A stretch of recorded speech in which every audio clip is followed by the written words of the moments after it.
होगी डायबिटीज, तो उसके साथ फिर मेरे एयरवे के कंसर्न्स भी आ जाएंगे, डिफिकल्ट एयरवे के कंसर्न्स आ जाएंगे, गैस्ट्रोपेरेसिस के कंसर्न्स आ जाएंगे इस पेशेंट में Gastroparesis? सर।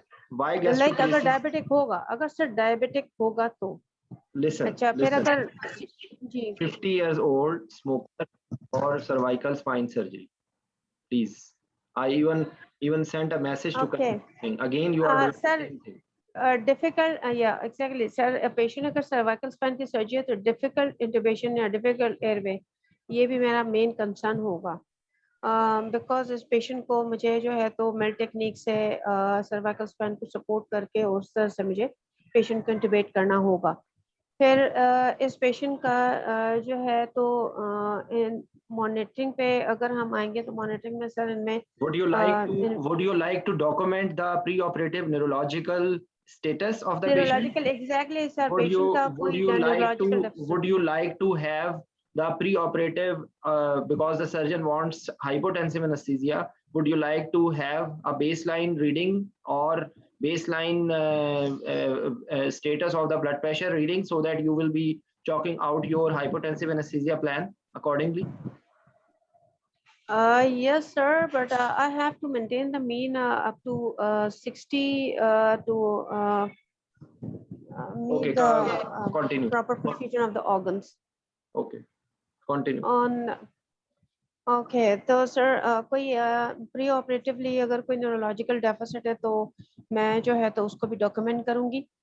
और इसके अलावा सर पेशेंट की जो है तो पोजीशन रिलेटेड है, मैं सर्जन से डिस्कस करूंगी कि वो किस पोजीशन में करना चाह रहा है। अगर वो सर प्रॉन पोजीशन में करेगा तो फिर पोजीशन रिलेटेड कंसर्न्स भी आ जाएंगे मेरे। बाकी अगर इन्वेस्टिगेशंस में है तो इन्वेस्टिगेशन में इस पेशेंट में मैं जो है तो सीबीसी करवाऊंगी, ईसीजी करवाऊंगी और एबीजीज करवाऊंगी because this patient is smoker. तो What अगर do you मुझे want to ईसीजी में what do you want to see in ECG for smoker? Sir ECG for any ischaemic disease. इसके अलावा सर ये अक्सर जो है तो हाइपरक्लोरिस्ट इनको हाइपरलिपिडेमिक होते हैं ये पेशेंट। Do you तो know do you know how many minutes have gone since you have started your answer?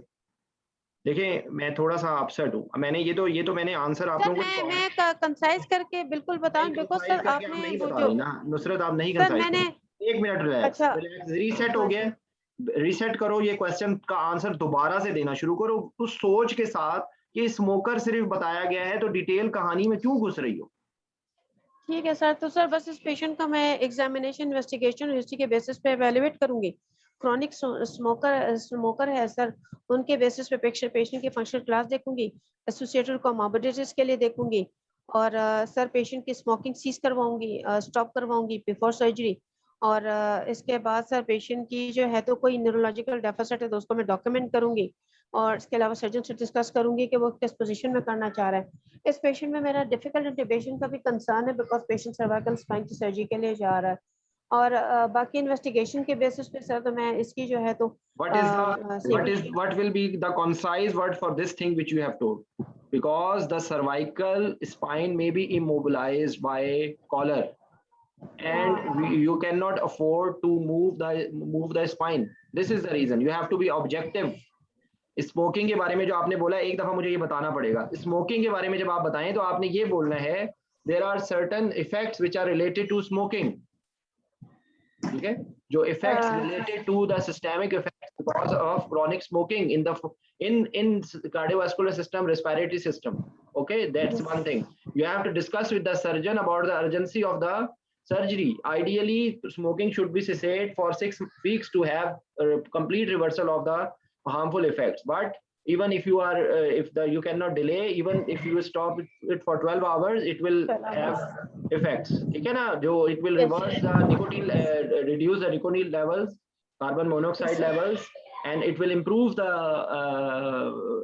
post operative outcome, ठीक है। उसके बाद आपने जो दो बातें उसने बता दी आपको कि अगर वो नहीं भी बताए तो मैंने आप लोगों को आसान करने के लिए मैंने हिंट दे दिया है, आपके नहीं भी हो तो आपने नंबर वन कि आपने उस न्यूरो मॉनिटरिंग की बात करनी है, नंबर 2 आपने डिफिकल्ट इंटुबेशन की बात करनी है, नंबर 3 आपने हाइपोटेंसिव एनेस्थीसिया की बात करनी है, नंबर 4 आपने ब्लीडिंग का कंसर्न करना है, नंबर 5 आपने प्रोन पोजीशन की बात करनी है। ये 5 यार, ये देखें, मेरी बात सुने प्लीज, प्लीज मेरी हेल्प करें। ये आप लोगों को लंबी कहानियों के बजाय शॉर्ट लफ्ज क्यों नहीं बोलने आ रहे हैं? इसमें प्रॉब्लम क्या है? सिर्फ आप मुझे ये बताइए कि आपको लंबी कहानी बोलने की क्यों जरूरत पेश आ रही है? ये मेरा दर्दमंदाना फरियाद है मेरी। सर ये कॉम्प्लिकेटेड सर्जरी है और इसमें एसोसिएटेड प्रॉब्लम्स बहुत सारी है ना, तो इसमें अगर अगर बिल्कुल कंसाइज करके कंपाइल करके भी चीज को बोले। फिर बोले 1 मिनट। हाँ smoking related concerns, prone position related concerns, जी cervical sir, spine problem involvement जी due to that, hypotensive anaesthesia involvement. Hypotensive anaesthesia, bleeding, खत्म हो गई बात। इसमें जी, कितनी कॉम्प्लिकेटेड क्या चीज है मुझे बताएं? इसके और सर इसके अलावा टीवा इस 5 वो हाइपोटेंसिव इवोक पोटेंशियल में वो बात आ गई। टीवा चले आप एक छठी बात ऐड कर लें। अगर देखें, ये आपको बस वर्ड्स पॉइंट्स बनाने। अब कोई भी, अब ये स्कोलियोसिस का भी यही आंसर है। प्रोन पोजीशन के अंदर जो सर्जरीज है उनमें बहुत सारी चीजें कॉमन आ जाएंगी, ठीक है? तो ये आपने हर थोड़े थोड़े ब्लॉक्स बनाने हैं। ब्लीडिंग, जहां पर भी ब्लीडिंग का जिक्र आ जाए वहां पे आपने hypotensive anaesthesia, blood conservative strategies, जिसके अंदर कौन कौन सी ब्लड कंजर्वेटिव स्ट्रेटेजीज हैं?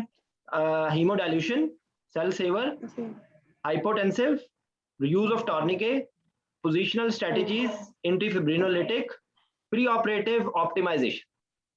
जहां पर भी ब्लड कंजर्वेटिव स्ट्रेटेजीज, जहां पर जेहोवाज विटनेस, जहां पर भी कोई ऐसा रेयर ब्लड ग्रुप के अंदर यही बातें करनी है। ऑर्थोपेडिक सर्जरी में यही बातें करनी है। तो चीजों को थोड़ा सा ना, ये बज़ वर्ड्स हैं, ये बज़ वर्ड्स के तरीके से याद करें, ठीक है? प्रोन पोजीशन में अलग अलग लोग अभी जो आंसर दे रहे थे वो अलग अलग नर्व्स के नाम लेने शुरू कर देते थे। नहीं जरूरत है। आप पहले चीजों को कवर, आपके पास ये माइंड रेट कि आपके पास सिर्फ 4-4.5 मिनट है, और उसके अंदर क्या आपके पास इतना टाइम है कि आप कहें I will take the history के स्मोकिंग कितने अरसे से? Is it possible? Just tell me. आप सिर्फ इतना जुमला देखें, इतना जुमला ओपन क्वेश्चन करेंगे हमसे या स्टेप बाय करेंगे? बिल्कुल, देखिए मेरी बात सुने, उन्होंने वो आपको एक डाटा देंगे, स्मोकर या हाइपरटेंसिव दे देंगे या स्मोकर दे देंगे, ठीक है? अगर स्मोकर कहीं पर वाईवे में ऐसा नहीं होगा, आप जो 26 लोग यहाँ पे अगर वाईवे वाले बैठे हुए ना 20, तो मैं आपको गारंटी देता हूँ कि स्मोकिंग का क्वेश्चन आप लोगों में से 26 में से 20 लोगों से पूछा जाएगा। तो ये क्वेश्चन आपके टिप्स पे होना चाहिए। The effects of smoking on cardiovascular respiratory system leading to increased airway reactivity, more chances of harmful airway reflexes in the form of bronchospasm, laryngospasm, ठीक है? More chances of post-operative pulmonary complication। बस इतने, ये जुमला याद कर ले, कट्टा मार ले कि स्मोकिंग के लिए आपने, और स्मोकिंग के लिए और क्या बोल रहे हैं? Ideally it should be stopped for 6 weeks to have complete reversal of the harmful effects. But if you stop it even before 12 hours, it will reduce the carbon monoxide level. If the patient is still smoking, you will anticipate more, you will anticipate harmful airway reflexes. ठीक है?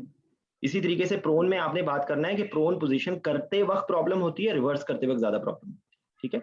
उस वक्त आपने इस spine को आपने immobilise करना है।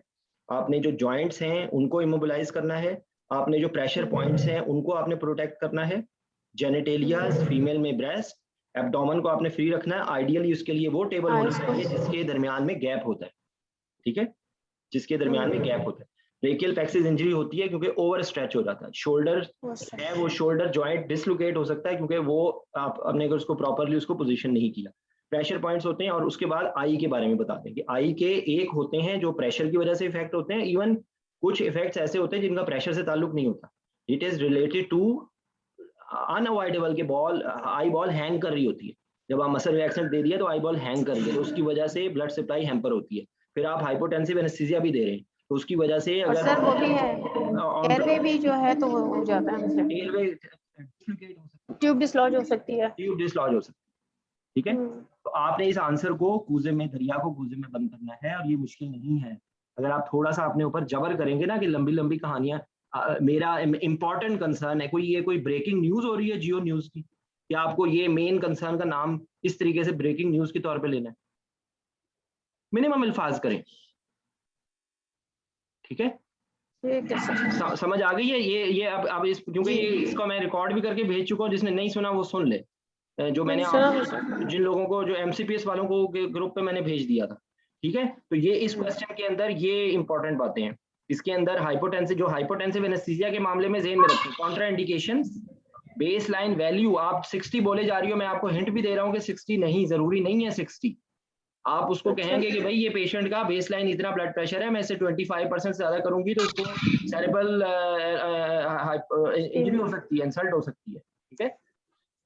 खास जी तौर सर। पे तो उसके अंदर ये बात है। उसके बाद ये कि आपने जो है वो टीवा के बारे में बात करनी है कि आप उसको, किसी ने एक ने बोला था, किसी एक ने जवाब दिया था, उसने कहा था कि मसल रिलैक्सेंट नहीं देंगे तो मरीज तो हिल जाएगा। नहीं, this is not an answer, ठीक है?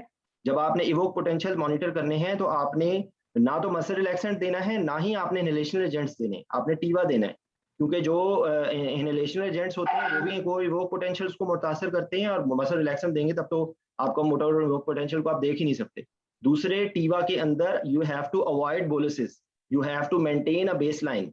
That's why it is important to check the patency of the IV lines through which you are giving the TIVA. Okay तो उसके लिए मैंने ड्राइवर फ्लूइड का एक नाम यूज किया था, तो उसमें लोग परेशान हो गए कि ड्राइवर फ्लूइड कोई अलग से होता है। तो ड्राइवर फ्लूइड का मतलब ये होता है कि कांस्टेंट रेट पे एक फ्लूइड चलते रहना चाहिए जो कि उस इन्फ्यूजन को पुश करके रखे। तो ये ना हो कि वो किसी एक जगह पे हो जाए, और वो आईवी लाइन प्रॉपर प्रेफरेबली आप फुट में लें ताकि वो आपके कंट्रोल में हो, क्योंकि ऊपर वाला एरिया अगर कवर हो गया, रिस्ट्रिक्ट हो गया, या ऐसी, या ये जरूरी नहीं है फुट हो, ऐसी जगह पे हो कि जहां पर आपकी एक्सेस उस पर इजीली, ठीक है? और उसको कांस्टेंट लेवल पे चलना चाहिए, क्योंकि जो अगर आप उसको बोलसिस देंगे तो वो उसके अंदर वो चीज मेंटेन नहीं रहेगी, ठीक है? तो ये इस डिस्कशन में हमने जो बातों को रिवाइज किया है वो ब्लड कंजर्वेटिव स्ट्रेटजीज हैं। ये ऑर्थोपेडिक के किसी भी केस में आप अल्लाह का नाम लेके बोल दें, आप हीमोडाइल्यूशन करेंगे, आप हाइपोटेंसिव एनेस्थीसिया करेंगे, आप जो है वो सेल सेवर का नाम लें, आप उसके अंदर जो है वो पोजिशनल स्ट्रेटजीज बताएं, आप उसके अंदर एंटी फिब्रिनोलिटिक बताएं, आप उसके अंदर टॉर्निके बताएं, ठीक है? पोजिशनल स्ट्रेटजीज का मतलब है कि आप जिस साइड पे सर्जरी हो उसको थोड़ा सा एलिवेट कर दें ताकि वहां पे वीनस एनगॉजमेंट ना हो। एशमार्क किया है और उसके बाद आपने टॉर्निके लगा दिए, ठीक है? उसके बाद आपने जो है उसको सर्जरी स्टार्ट होने से पहले उसको एक, in addition to correcting the dehydration, of course according to the haemodynamic cardiovascular status, आप उसको एक्स्ट्रा फ्लूइड दे दें। प्रेफरेबली आप उसको बेशक कोलाइड दे दें ताकि वो डाइल्यूट हो जाए उसका ब्लड, और इफेक्टिव लॉस ऑफ आरबीसी जो है वो कम हो जाए। तो ये जो सारे कंसर्न्स हैं आपके, ये ब्लड कंजर्वेटिव स्ट्रेटजीज हैं। यही इनमें से ही ऊपर नीचे करके आप ट्रॉमा में बता सकते हैं, इन्हीं में से ऊपर नीचे करके आप ऑब्स्टेट्रिक में बता सकते हैं, इन्हीं में से ऊपर नीचे करके आप एर्टिक एनोरिज्म सर्जरी में बता सकते हैं। कुछ थोड़ा बहुत ऊपर नीचे होगी चीजें, ठीक है? थोड़ी जाहिर बात है कि हर सर्जरी के अंदर कुछ ना कुछ डिफरेंट होगा, लेकिन मेजोरिटी बातें यही होंगी। एंटी फिब्रिनोलिटिक्स होंगे, उसके बाद आपने जो रिप्लेसमेंट देनी है वो आपने थ्रोम्बो इलास्टोग्राफी गाइडेड या रोटम गाइडेड देनी है। आप पॉइंट ऑफ केयर टेस्टिंग आप और उसमें कर सकते हैं, आईएनआर देख सकते हैं, ताकि आपको पता हो कि आपने क्या चीज रिप्लेस करनी है, ठीक है? ये हो गया आपका ट्रॉमा से रिलेटेड, ये सिर्फ सुपाइन प्रोन पोजीशन की सर्जरी का नहीं है। हाइपोटेंसिव एनेस्थीसिया के लिए एजेंट्स कौन से यूज किए जाते हैं? पहला आपका टारगेट होता है कि आप वो एजेंट्स यूज करें कि जो आपके एनेस्थीसिया में, अगर ऐसी सर्जरी है कि जिसके अंदर इवोक पोटेंशियल्स का नहीं है तो आप इनहेलेशनल एजेंट्स भी यूज कर सकते हैं, ठीक है? उसके बाद अगले स्टेप में होगी आपकी प्रोपोफोल, या आपका डेक्समेडिटोमेडिन, या आपका अच्छा ओपियाइड जैसे रेमिफेंटेनिल है या फेंटेनिल है, ठीक है? उससे अगले स्टेप पे आपको एंटी हाइपरटेंसिव एजेंट पे जाएंगे, आप लपिटोलॉल कहें या आप नाइट्रो हमारे सेटअप में हम आइसोकिट बता देते हैं सबसे पहले। तो nitroprusside is the proper medicine for having hypertensive anesthesia, hypotension rather than for control of blood pressure rather than isosorbide 998, ठीक है? तो आइसोकिट होती है वो actually coronary vasodilator, it's venodilator mainly rather than arterial dilator. तो आपको उसके अंदर, हाँ, और एक और मैंडेटरी इसके लिए चीज क्या होती है? Intra arterial blood pressure monitoring. आपने हाइपोटेंसिव एनेस्थीसिया प्रैक्टिकली आप जो मर्जी करें, एग्जाम में आपने हाइपोटेंसिव एनेस्थीसिया के लिए एक उसकी लिमिट, उसकी कॉन्ट्राइंडिकेशन, उसका कंडक्ट और उसको कैसे मॉनिटर करना है, ये आपने 4 बातों को नहीं भूलना। हाइपोटेंसिव एनेस्थीसिया बताते हैं। तो आप ये देखें कि ये एक क्वेश्चन की, अच्छा इसी के अंदर स्कोलियोसिस, इस यही से रिलेटेड स्कोलियोसिस है। स्कोलियोसिस में सिर्फ आप एक चीज ऐड कर लें, वो वेकअप टेस्ट करवाते हैं, वो फजूल मनहूस, कोई उसका कोई तुक नहीं है, लेकिन वो पढ़ाए जा रहे हैं। उसके अंदर यही है कि आप उस टाइम पे उस पेशेंट को अवेक करेंगे, उसको कहेंगे, उसको पहले एक्सप्लेन करना है कि या तो वो अपर लिम को करने के लिए वो आपके हैंड्स को क्विंच करेगा, और लोअर लिम के लिए वो आप उसको कहेंगे वो मूव करेगा, और आप उसके बाद दोबारा से उसको एनेस्थीसिया को दोबारा मेंटेन कर लेंगे। ये उसका तरीकाकार होगा। और उसमें प्रॉब्लम्स क्या हो सकती हैं? ट्यूब डिसलॉज हो सकती है। इसी में ही हम लोगों ने इमरजेंसी जब कर रहे थे तो मैंने आपको बताया था कि अगर प्रोन पोजीशन के अंदर ट्यूब डिसलॉज हो जाए तो आपने क्या करना है। आपने फौरी तौर पे मास्क वेंटिलेशन शुरू करनी है, आप एलएमए डालने की ट्राई करेंगे, आप देखेंगे कि उसको क्या कंडीशन है, अगर मुमकिन होगा तो आप उसको प्रॉपर करके फिर आप उसको सुपाइन करेंगे। Till that time you will try to maintain in with the mask and you will try to put igel supraglottic airway device आप डालने की कोशिश करेंगे, ठीक है। और इसी का अगला क्वेश्चन वो प्रोन पोजीशन के रेफरेंस से आप लोगों से पूछ सकते हैं कि प्रोन पोजीशन में अगर कार्डियक अरेस्ट हो जाए तो आपने क्या करना है। तो उसका आंसर ये है कि आप उसको करने की कोशिश करेंगे, लेकिन you will not delay the start of CPR, you will start compressing from behind. आप बैक से शुरू कर देंगे उसका। और अगर वो भी सक्सेसफुल नहीं हो रहा तो क्योंकि स्पाइन खुली हुई है तो you may ask a surgeon to open the thorax and do open cardiac massage. ये एक नेक्स्ट स्टेप पे होगा अगर पेशेंट रिवाइव नहीं कर रहा, ठीक है। ये 2-3 बातें इसके रेफरेंस से। तो ये सिनेरियो हो गया। अगला कौन जवाब देगा? सारा आपने ज्वाइन किया, आप जवाब दो, आपसे क्वेश्चन है नेक्स्ट। जी सर। जी अच्छा, आपसे क्वेश्चन है कि एक जो है ना 2 साल का बच्चा है जिसने जो है ना मुंह में कोई फॉरेन बॉडी फंसा ली है, ठीक है। तो वो उसको माँ को नहीं पता लग रहा, वो बस ये है कि स्ट्राइडर हो रहा है और बच्चा रेस्पिरेटरी डिस्ट्रेस में। तो you are being called, what will you do?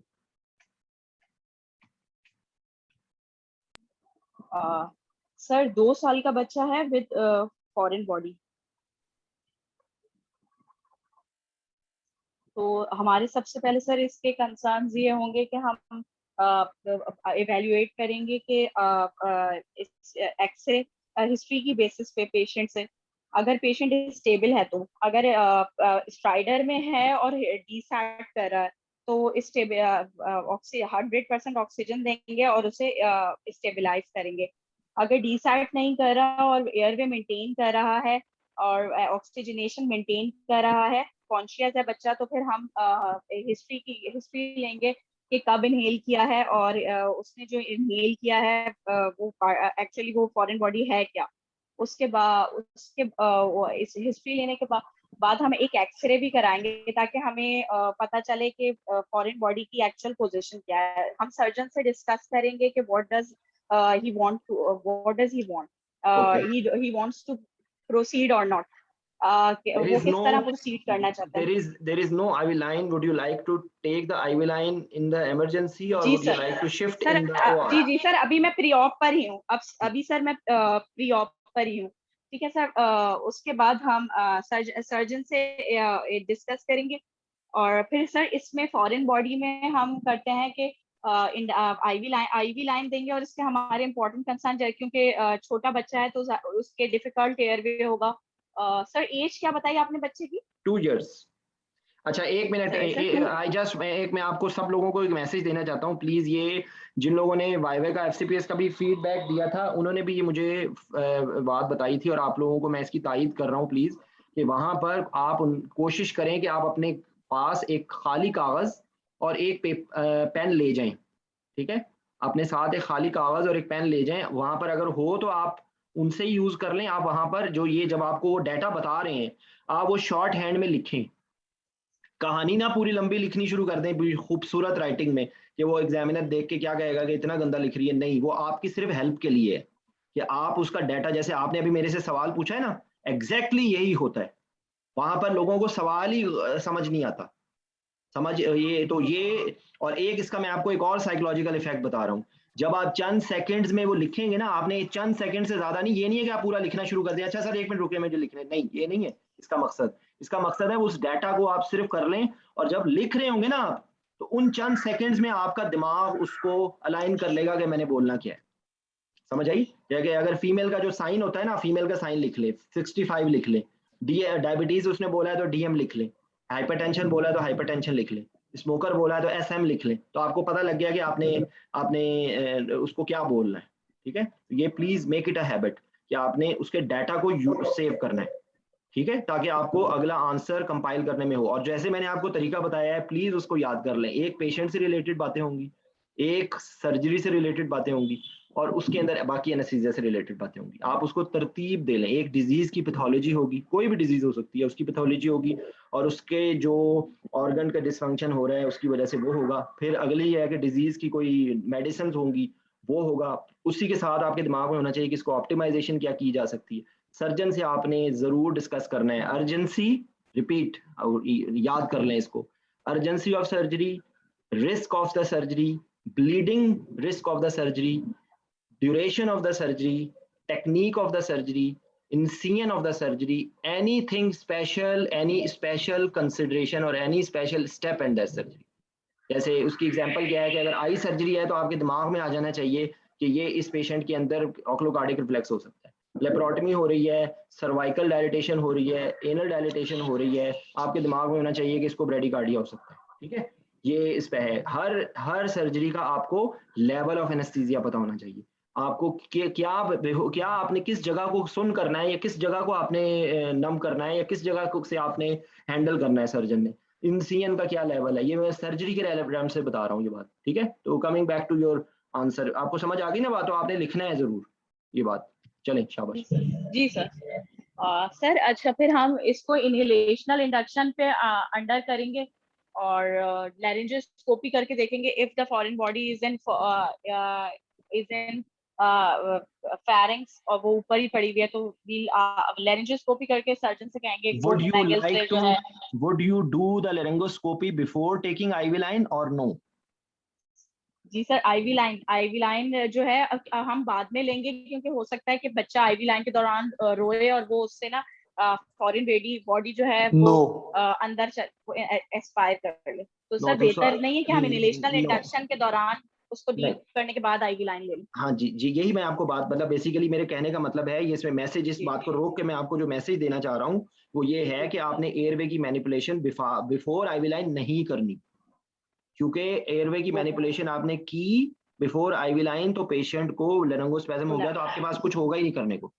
आपने उसको लेरिंगोस्कोपी की और उसको वेगल रिस्पांस आ गया और उसको ब्रैडीकार्डिया हो गया, आपके पास कोई रेस्क्यू नहीं होगा। तो इसका तरीकाकार ये है कि आप उसको इनहेलेशनल इंडक्शन करें with preservation of spontaneous breathing. ठीक है, आपने ये नहीं है कि आप उसको हाथ से वेंटिलेट करना शुरू कर दें। आप तो सिंपल सर पहले आईवी लाइन ले लें या इनहेलेशनल इंडक्शन करें और उसके बाद? इनहेलेशनल इंडक्शन, ये एक जी जी, यही मैं कह रही हूँ। ये इनहेलेशनल इंडक्शन करनी है। उसके बाद आपने आईवी लाइन लेनी है, फिर उसके बाद आपने एयरवे की मैनिपुलेशन करनी है, उससे पहले आपने कुछ नहीं करना। जी, एक और ऑप्शन, जी बिल्कुल। एक ऑप्शन उसके अंदर सिर्फ आप बता दें कि अगर बच्चे की ऐसी, क्योंकि 2 साल का बच्चा बहुत इरिटेबल होगा, तो आपने उस टाइम पे बेसिक आपका थीम ये है कि आपने उसको ऐसा नहीं करना कि वो आगे डिसलॉज हो जाए और वो कंप्लीट ऑब्स्ट्रक्शन हो जाए। ठीक है, और दूसरी बात ये कि ऑप्शन आपके पास एक और है कि आप उसको इंट्रामस्कुलर केटामीन लगा दें। This is one option. ठीक है, this is one option which you can use if you desperately needed. ये जो ऑप्शन है, ये आप किसी भी बच्चे के अंदर आईवी लाइन लेने के लिए आप कर सकते हैं, क्योंकि केटामीन से एयरवे रिफ्लेक्सेस ब्लंट नहीं होते, कोई ऐसा मसला नहीं होता। ठीक है, तो आप इंट्रामस्कुलर केटामीन का कह सकते हैं, लेकिन ज्यादा पे ये है आपका, अगर वो कुछ आपके इनहेलेशनल इंडक्शन के आंसर से खुश ना हो, ये भी फर्स्ट गो में ना बताएं। फर्स्ट गो में यही बेहतर आंसर है कि स्पॉन्टेनियस वेंटिलेशन पे आप इनहेलेशनल इंडक्शन करके उसको डीप करें। ठीक है, आगे चलें। सर उसके बाद आप लैरिंजोस्कोपी करके अगर फेरिंग्स में है तो मैगिल के थ्रू वो निकल जाएगी। अगर इट लाइज डीप तो ब्रोंकोस्कोपी होगी और आप टीवा प्रेफरेबली टीवा देंगे, रिलैक्सेंट को अवॉइड करेंगे। और ब्रोंकोस्कोप जब जो सर्जन है वो ब्रोंकोस्कोप इनसाइड डालेगा और उसके पोर्ट से जो है आप अपना जो सर्किट का पोर्ट है वो अटैच कर देंगे। इन बिटवीन दिस के आप मॉनिटर करेंगे कि बच्चा डीसैट ना करे। अगर if he started desaturating then you have to take over the airway and you have to अगर if even if he needs तो आप उसको DSAT करें तो आपको उस वक्त पॉजिटिव प्रेशर वेंटिलेट भी करना पड़ सकता है। इसमें आप करेक्ट कर लें इस बात को करेक्ट कर लें कि आपने बीच में टीवा बोला है, इस टाइम पे टीवा नहीं देना। टीवा देखिए प्रोपोफोल आपने दिया तो उससे एपनिया में चला जाएगा ना, सीवोफ्लोरिन से एपनिया में जाने के चांसेस कम है। तो सर इनहेलेशनल तो वैसे हो नहीं पाती, प्रैक्टिकली ब्रोंकोस्कोप जाएगा ही तब तक ब्रोंको नहीं, मेरी बात सुने, वो तो ये इतना डेप्थ ऑफ एनेस्थीसिया अचीव हो गया, आईवी लाइन आपके पास हो गई है, you will give the airway to surgeon to try, ठीक है। अगर वो ब्रोंकोस्कोप उसका चला स्पैज़म हो जाएगा अगर ब्रोंकोस्कोप इतना लाइट होता है बच्चा, जब ब्रोंकोस नहीं तो आपने इतनी डेप्थ ऑफ एनेस्थीसिया मेंटेन करनी है ना, आपने उसका फुल डायल खोल के आपने उसकी डेप्थ ऑफ एनेस्थीसिया को वहां तक लेके जाना है कि जहां तक वो ना करे, ठीक है। और सर उसमें ब्रोंकोस्कोपी होगी और वो then the foreign body will be removed, और after the removal of foreign body आप एयरवे मेंटेन करेंगे। और if the patient if in between if the air this one is blocked and now you are unable to do sir then you sir what did you say? If the patient I said कि in between when you are doing this thing, air body this foreign body is hung in the airway and now patient is unable to breathe, what will you do? हाँ sir, एक तो हम अगर वो foreign body McGill से remove हो सकती है तो हम उसको निकालने की कोशिश करेंगे, वरना भी सर्जिकल एक्सेस की तरफ जाएंगे, क्योंकि अगर आप you will try to push further so that airway upper airway is cleared। और आपने ये चीज मिस कर दी है सारी गुफ्तगू करने में कि आपने प्री ऑपरेट आपने उसका ट्रिकियोस्टमी के लिए रेडी रहना है। एग्जैक्टली, ठीक है एग्जैक्टली। और आपने जब रिमूव कर दिया है उसके बाद क्या ऑप्शन है आपके पास? रिमूव कर दिया, रिमूव करने के बाद हमारे पास ये है कि हम एयरवे मेंटेन करेंगे, पेशेंट को अवेक कर देंगे, डेक्सामेथासोन देंगे क्योंकि एडेमा हो जाएगा।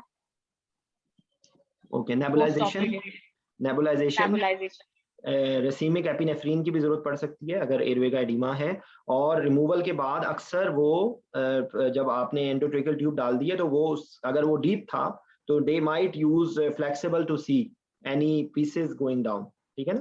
ये एक चीज है, बाकी आपने सही बताया। ओके, इसमें सर दो चीजें और ऐड कर दे। जी जी सर, एक आपका एनेस्थीसिया सही, आपका इंटरनेट जो है ना, दे सकते हैं, और दूसरा आपने शेयर्ड एयरवे की कंसीडरेशन से आपका जो है ना वो इंटरनेट को जी सर मैंने मिस की, shared airway is a concern, बिल्कुल होता है इसमें शेयर्ड एयरवे।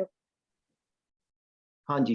अच्छा, अगला क्वेश्चन कौन बताएगा? ये डॉक्टर इरम हसन है। हसन भाई आप बताएं, अगला क्वेश्चन आपसे है।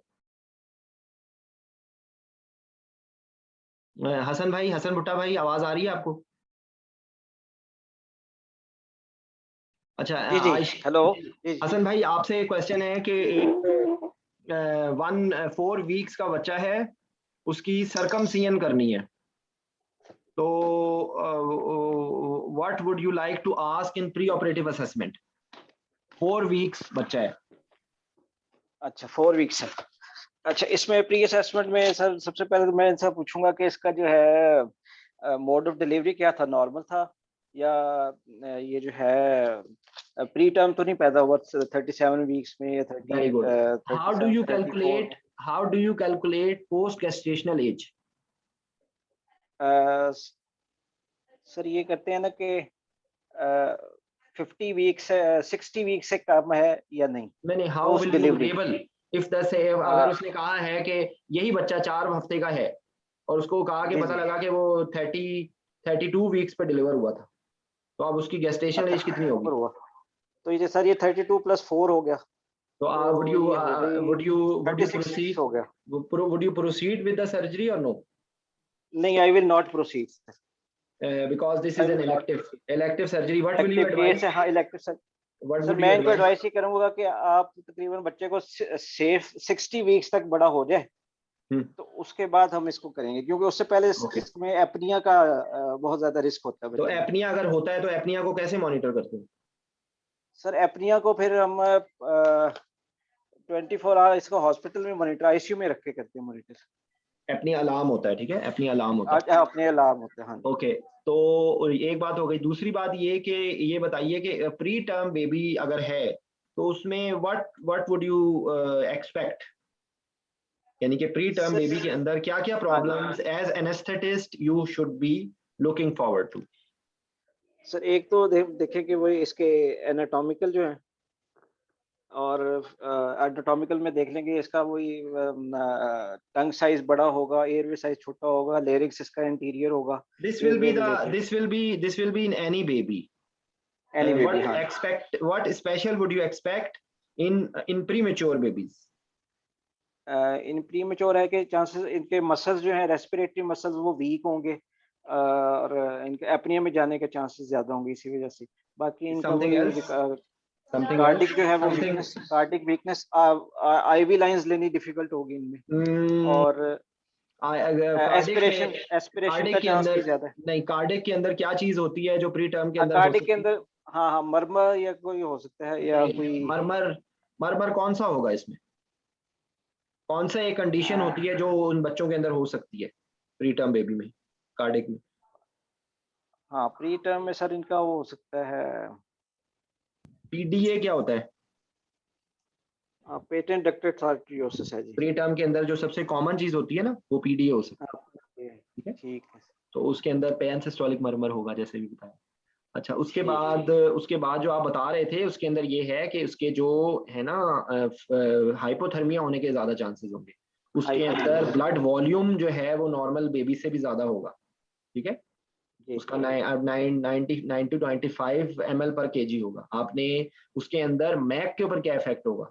मैक जो है उसका रिड्यूस होगा, मैक रिड्यूस होगा, ठीक है। उसके बाद आपको हो सकता है बहुत स्पेशल साइज की एंडोट्रेकियल ट्यूब्स की जरूरत हो, बिल्कुल जीरो, आपको मतलब 2.5 की आपको जरूरत होगी। डिफिकल्ट इंट्यूबेशन इसके अंदर होगी, आईवी लाइन इसके अंदर बहुत मुश्किल से मिलेगी, ठीक है। और एक प्रीमेच्योर बेबीज में अगर आप ऑक्सीजन ज्यादा दें तो कोई प्रॉब्लम होती है? ऑक्सीजन से टॉक्सिसिटी हो सकती है। क्या होती है? क्या कौन सी कंडीशंस होती हैं उसमें? सर आई साइट की है ना, उसको क्या कहते हैं? रेटिनोपैथी और प्रीमेच्योरिटी, और लंग्स में क्या होती है? लंग्स में है, अब आपको देखें, इस सवाल का जब आपने जवाब देना है ना, प्रीमेच्योर की, आपको पूरी लंबी कहानी पढ़ने की जरूरत नहीं है।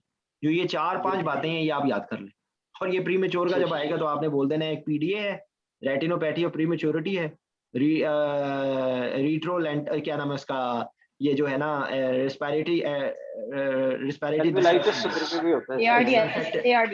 ARDS, ठीक है, ARDS।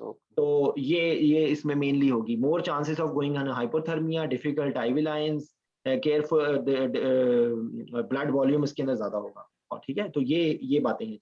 अच्छा, यही वो भी आ जाएगा हेपेटिक, और वो भी जो है इसका रीनल, यस, वो प्रीमेच्योर होंगे, वो उसके अंदर और भी कॉम्प्रोमाइज होगा, वो नॉर्मली भी होता है, ठीक है ना। मेनली इनके अंदर यही 2-3 बातें हैं, ये ज्यादा, ठीक है। अच्छा, उसके बाद जो है हाइपोग्लाइसीमिया। अच्छा, यही 2 हफ्ते का बच्चा है, 4 हफ्ते का बच्चा है, इसको इंटेस्टाइनल ऑब्स्ट्रक्शन हो गई है। तो व्हाट आर पॉसिबल कॉजेज? छोटे बच्चों में इंटेस्टाइनल ऑब्स्ट्रक्शन होने की क्या कॉजेज होती हैं?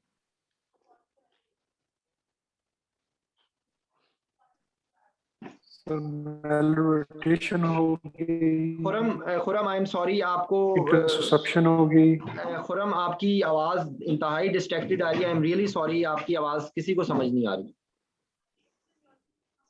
जी। एनीवन?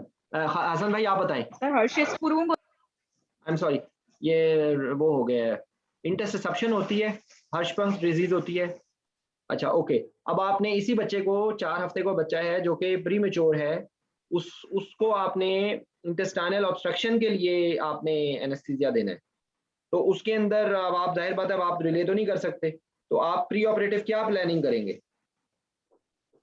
प्री ऑपरेटिव प्लानिंग क्या करेंगे आप? सर ये बच्चा वही है 4 हफ्ते का जी।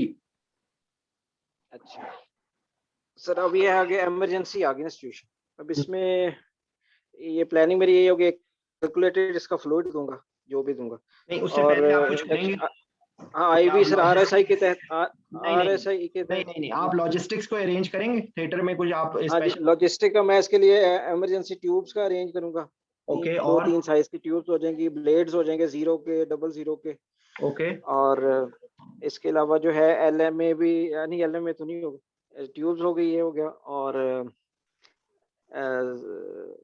टेम्परेचर, ओआर के सर्जिकल की, टेम्परेचर को, हाँ ऑपरेशन थिएटर ओआर का टेम्परेचर टेम्परेचर को, आप हाँ कैसे करेंगे?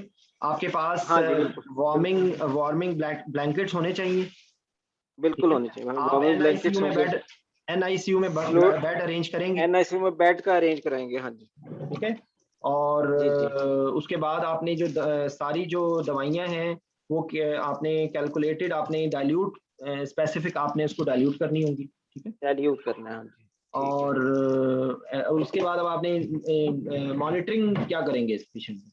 सर मॉनिटरिंग में इसमें सर 2 पल्स ऑक्सीमीटर यूज करेंगे। और क्यों? सर उसमें ये है कि अगर एक साइड से अगर सही नहीं भी आते तो ये दोनों का हम एग्रीगेट लेंगे। राइट रेडियल की क्या इंपॉर्टेंस होती है इसमें? राइट साइड पे मॉनिटर करने की क्या होती है, और अगर इनमें एबीजीज करनी पड़े तो राइट रेडियल में और बाकी में क्या डिफरेंस होगा? सर राइट रेडियल प्री इसलिए कहते हैं डक्टल सर। कि राइट टू लेफ्ट इसका होता है ना, राइट टू लेफ्ट इसका शंट होता है। नहीं, राइट टू लेफ्ट शंट होता है या लेफ्ट टू राइट होता है? सर ये प्री मैच्योर है ना, तो इसमें राइट टू लेफ्ट होगा। नहीं, नॉर्मल जो है, अनलेस उसको पल्मोनरी हाइपरटेंशन नहीं है या इसको कंजेनिटल, प्लीज बाकी ना बोलें। अगर जी जी कोई उसको अगर कंजेनिटल एनॉमली, अगर उसको कोई साइनोटिक हार्ट डिजीज नहीं है, तो एक बच्चा प्री मेच्योर है जिसके अंदर और कोई प्रॉब्लम नहीं है, तो एक्चुअली उसके अंदर लेफ्ट टू राइट शंट होगा, वो तो रिवर्सल ठीक होगा, है उसी को तो ईजन मेंजर फिनोमेना कहते हैं। अगर जी रिवर्सल हो जाए तो उसको ईजन मेंजर फिनोमेना कहते हैं, ठीक है? तो ठीक जो है होता है राइट रेडियल की ये सिग्निफिकेंस होती है कि right radial is 99% cases it is pre ductal, ठीक है ना? जी। अगर उसके अंदर कोई वैस्कुलर एनॉमली है तो फिर वो एक अलग कहानी है। और दो करने की एक रीजन ये भी, यही रीजन होती है कि आप एक राइट साइड पे कर लें, एक लेफ्ट साइड पे कर लें, ठीक है? Leg left side. अच्छा, उसके बाद इसकी इंडक्शन कैसे करेंगे? सर इसके अब है इंटेस्टाइनल ऑब्स्ट्रक्शन है, तो हम इसके इंडक्शन के यही है कि इनहेलेशनल नहीं करेंगे, हम इसकी इंडक्शन जो है वो आरएसआई करके और सक्सिनाइल और देकर कैलकुलेटेड डोज में, और तो हम इसको इंटूबेट कर देंगे। इंटूबेट करके एयरवेज का सिक्योर करके फिर इसकी प्रॉपर वही वेंटिलेशन पर डाल देंगे, ऑक्सीजन एयर के साथ मिलाकर। ठीक है। और वोलेटाइल हमने चला दी इसको। तो उसमें ये है कि वही टाइडल वही कैलकुलेटेड इसको देना है बॉडी वेट के हिसाब से। एनजी से आप एस्पिरेट करेंगे? एनजी से हाँ, उसकी गट को एस्पिरेट कर लेंगे कि जितनी अगर उसकी जो फ्लूइड स्टेटस है वो निकल जाए, फ्लूइड बाहर निकाल दें उसका। अच्छा, मॉनिटरिंग में आपने प्री कॉर्डियल स्टेथोस्कोप का नाम नहीं लिया, ठीक है? हाँ ठीक है, प्री कार्डियल स्टेथोस्कोप्स भी यूज करेंगे हाँ जी मॉनिटर। अच्छा, उसके बाद इसमें एनाल्जेसिया भी यूज करेंगे। इसमें एनाल्जेसिया कैसे देंगे? सर एनाल्जेसिया हम इसको मल्टी मॉडल की तरफ चले जाएंगे कि हम इसमें ओपियाइड को अवॉइड ही करेंगे, क्योंकि बाद में ये अपनी आप वर्स करेगा और ज्यादा। क्या ये सर्जरी लैप्रोस्कोपिक होती है? बेबीज में सर अब मुझे आइडिया नहीं है कि लैप्रोस्कोपिक आप ये इसीलिए मैंने आपको जो हिंट दे रहा हूँ ना कि सर्जन के साथ डिस्कस करेंगे कि what is his plan. Laparoscopic होती है बच्चों, ठीक है? होती है, ठीक है। और उसके हिसाब से फिर आप एनाल्जेसिया प्लान, क्योंकि जब आपने एनाल्जेसिया प्लान आप करेंगे तो आप उससे पहले आप बता देंगे, सर्जन के साथ डिस्कस करेंगे क्या अर्जेंसी है, क्या सिचुएशन है, क्या उसका प्लान है, क्या वो सस्पेक्ट कर रहा है, ठीक है? तो उसके बाद आपने जो है वो सर इसमें ओपियाइड देने के, ओपियाइड तो अवॉइड करेंगे। नहीं, ओपियाइड नहीं देंगे आप, शॉर्ट एक्टिंग ओपियाइड इंट्राऑपरेटिवली दे सकते हैं, आपने लॉन्ग एक्टिंग ओपियाइड नहीं देने, ठीक है? नहीं देने हाँ। और आप पैरास्टामोल बोल दें, आप जो है वो बाकी चीजें, आप केटामीन बोल सकते हैं, केटामीन भी दे सकते हैं लो डोज में। और ठीक है, डेक्समेडिटोमेडिन दे सकते हैं। बिल्कुल सही। और सर मसल रिलैक्सेशन में वही एसिसेट्राक्यूरियम दे लेंगे। एसिसेट्राक्यूरियम हाँ ज्यादा बेहतर है, ठीक है, बेहतर है। हाँ जी। और और सर वो इसका मोड ऑफ वेंटिलेशन जो है वो ज्यादा इसको प्रेशर कंट्रोल पे रखेंगे बेहतर है। हाँ जी, ठीक। और उसके बाद जो है इसको कॉर्डल भी आप लगा सकते हैं। ठीक है, कॉर्डल भी लगा सकते हैं। हाँ, कॉर्डल मेरे जहन में आ रहा था, लेकिन मैंने कहा अब ये प्री मैच्योर है, इस पर मैं क्लियर नहीं था श्योर के। ठीक सर। ठीक है। अच्छा, नेक्स्ट क्वेश्चन कौन बताएगा?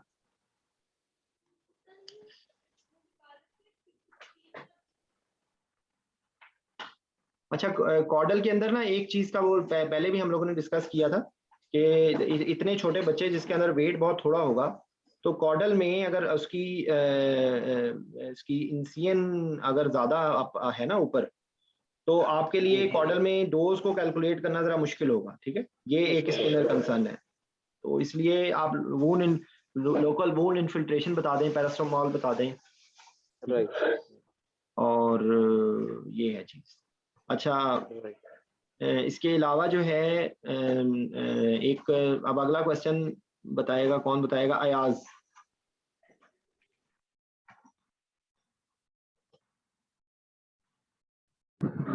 जी सर।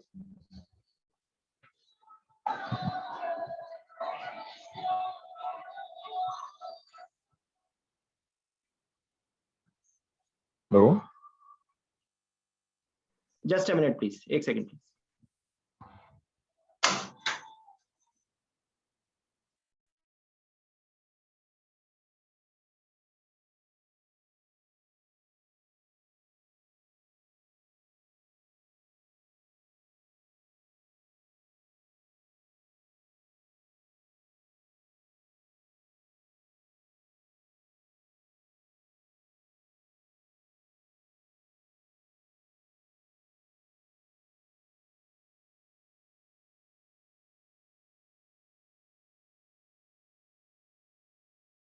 अच्छा, जी अयाज, आपसे क्वेश्चन है।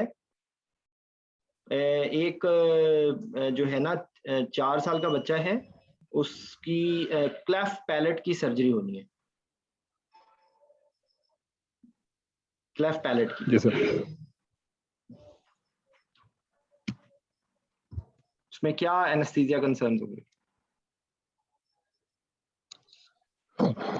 सर पीडियाट्रिक पेशेंट है, तो इसके pharmacological, anatomical and physiological alterations are the main concerns, or उसके What related will be those? airway. What will be those? Difficult airway. Very good. Because of? Difficult because of the anatomical difficulty of Because of? Again, सोचें जरा।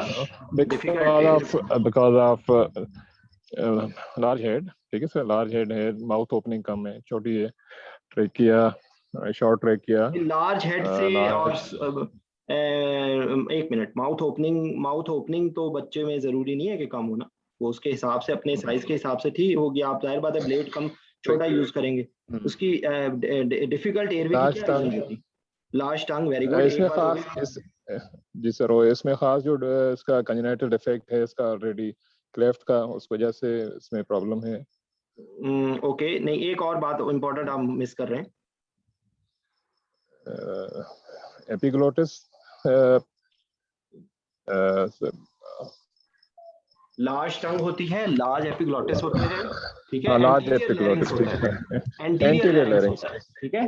और at the same time ये एक reason होती है, और दूसरी क्या होती है, दूसरी तरफ क्या होती है? FRC is reduced and oxygen consumption is more. जी जी सर। ठीक है, तो ये आंसर आपको देखें, ये आपको बहुत दफा ये मैं रिक्वेस्ट कर चुका हूँ, प्लीज इस आंसर को अब तो आपकी टिप्स पे होना चाहिए।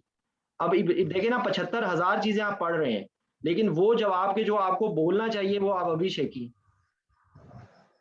ये प्लीज ये याद कर लें, ये पेपर आउट है। ये आपको जुमला वहां पे जब आप बोलेंगे ना, तो एग्जामिनर के चेहरे के ऊपर जो आप एक्सप्रेशंस देखेंगे ना, तब आपको मेरी बात याद आएगी, क्योंकि बच्चा पेपर में आना ही आना है। तो जब अगर आप ये जुमला जब बोल के आप मुझे शर्मिंदा करवाएंगे अगर आप आगे बोलेंगे नहीं तो, क्योंकि anatomical, physiological and pharmacological considerations in paediatric patient, what are those?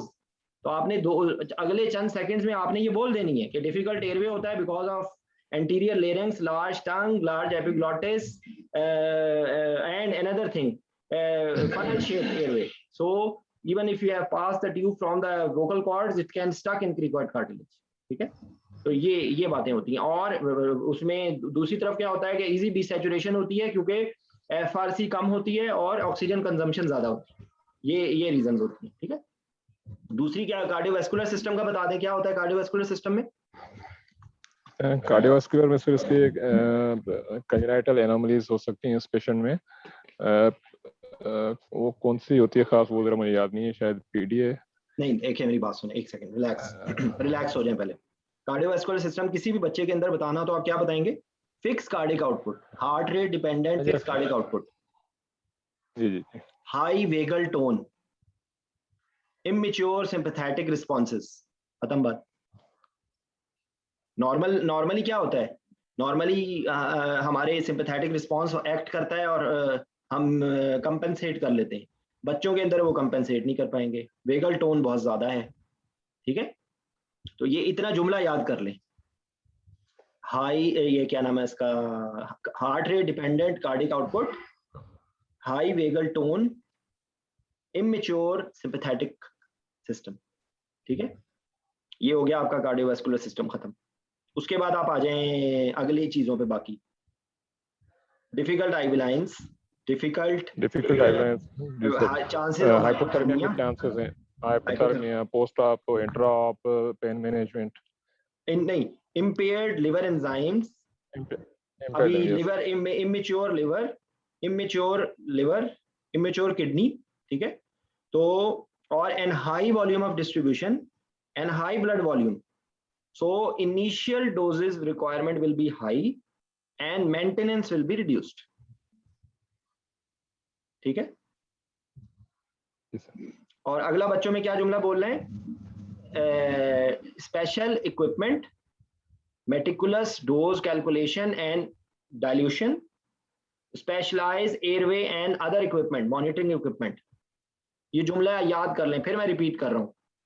difficult airway because of anterior larynx, large tongue, large epiglottis, funnel shaped, at the same time easy desaturation because of reduced FRC and high oxygen consumption, heart rate dependent cardiac output with impaired sympathetic responses and high vagal tone, leading to chances of patient going in bradycardia, immature liver and immature kidneys, so drug handling and concentrating ability of the urine is not there, high volume of distribution and initial doses more requirement and maintenance doses requirement reduced।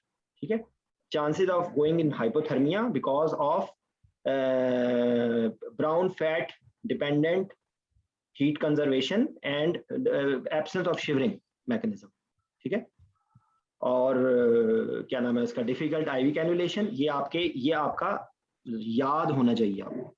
ये आपसे वो कोई भी बच्चे के बारे में बात करें तो आपने ये जुमला बोल देना। ठीक है, चाहे वो रिगार्डलेस वो क्लेफ्ट पैलेट है, वो टॉन्सिलेक्टमी है, वो कोई भी सर्जरी है बच्चों की, तो आप ये जुमले को याद कर लें और इसी तरीके से बोल दें। ठीक है, ये आपके जो इस पोर्शन के जो बच्चे से रिलेटेड कंसर्न होंगे उसमें आपको पूरे नंबर मिल जाएंगे। ठीक है, चलिए शाबाश। अब आप ये आपने ये बता दिया तो उसके बाद आपकी कहानी क्लेफ्ट पैलेट की रह गई, दूसरी कंजेनिटल एनोमलीज को आपने रूल आउट करना। ठीक है,